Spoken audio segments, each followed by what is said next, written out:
Assalamualaikum warahmatullahi wabarakatuh. Saya Fazri Riza Pratama dari kelas IF 4712. Kali ini saya akan mempresentasikan atau menjelaskan kembali tentang materi pemodelan basis data minggu pertama. Langsung saja kita masuk ke materinya. Sini ada konsep dasar. Konsep dasar dari basis data adalah kumpulan data yang terhubung secara logis dan terorganisir. Data Data adalah fakta mengenai objek dan peristiwa yang dapat direkam dan disimpan di komputer media. Data tersimpan representasi objek dan peristiwa yang mempunyai arti dan kepentingan dalam lingkungan pengguna.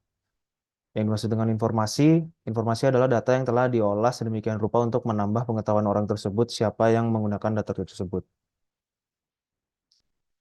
Selanjutnya ada kekurangan sistem pemrosesan file. Yang pertama adalah ketergantungan program data.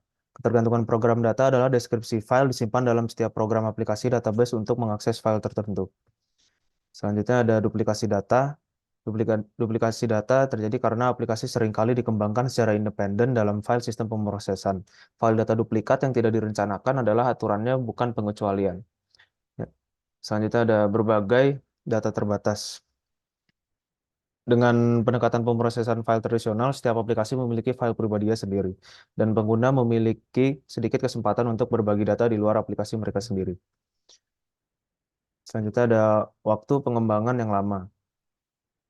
Dengan sistem pemrosesan file tradisional, setiap aplikasi baru mengharuskan pengembang pada dasarnya memulai dari awal merancang format dan deskripsi file baru, dan kemudian menulis logika akses file untuk setiap program baru. Selanjutnya ada pemeliharaan program yang berlebihan.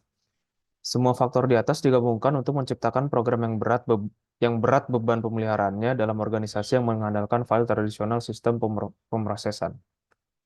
Selanjutnya ada kelebihan pendekatan basis data. Yang pertama ada peningkatan produktivitas pengembangan aplikasi. Sebuah keuntungan besar salah satu ke, se- sebuah keuntungan besar salah satu keuntungan dari pendekatan database adalah hal ini sangat mengurangi biaya dan waktu mengembangkan aplikasi bisnis baru. Selanjutnya ada peningkatan aksesibilitas dan daya tangkap data. Dengan relasional database, pengguna akhir tanpa pengalaman pemrograman seringkali dapat mengambil dan menampilkan data, bahkan ketika data tersebut melewati batasan departemen tradisional. Selanjutnya, mengurangi pemeliharaan program. Dalam lingkungan database, data lebih banyak independen dari program aplikasi yang menggunakannya. Dalam batas tersebut, kita dapat mengubah data atau program aplikasi yang menggunakan data tersebut tanpa memerlukan perubahan pada faktor lainnya. Selanjutnya ada peningkatan dukungan pengambilan keputusan. Beberapa database dirancang khusus untuk aplikasi pendukung keputusan. Selanjutnya, kita akan membahas biaya dan risiko pendekatan basis data. Yang pertama ada personel baru yang terspesialisasi. Seringkali organisasi yang mengadopsi pendekatan basis data perlu mempekerjakan atau melatih individu untuk merancang dan mengimplementasikan basis data, menyediakan layanan administrasi basis data, dan mengelola staf orang-orang baru. Selanjutnya, biaya dan kompleksitas instalasi dan manajemen. Basis data multipengguna sistem manajemen adalah rangkaian perangkat lunak yang besar dan kompleks yang memiliki tingkat tinggi biaya awal. Memerlukan staf personel terlatih untuk memasang dan mengoperasikan, dan memiliki biaya pemeliharaan dan dukungan tahunan yang besar. Selanjutnya, biaya konversi. Biaya untuk mengubah sistem lama menjadi sistem modern. Teknologi basis data diukur dalam dolar, waktu, dan komitmen organisasi. Mungkin seringkali tampak menghalangi suatu organisasi. Selanjutnya, perlunya pencadangan dan pemulihan yang jelas. Basis data perusahaan bersama harus akurat dan tersedia setiap saat. Hal ini memerlukan hal yang komprehensif, prosedur dikembangkan dan digunakan untuk menyediakan salinan cadangan data dan untuk memulihkan database ketika terjadi kerusakan.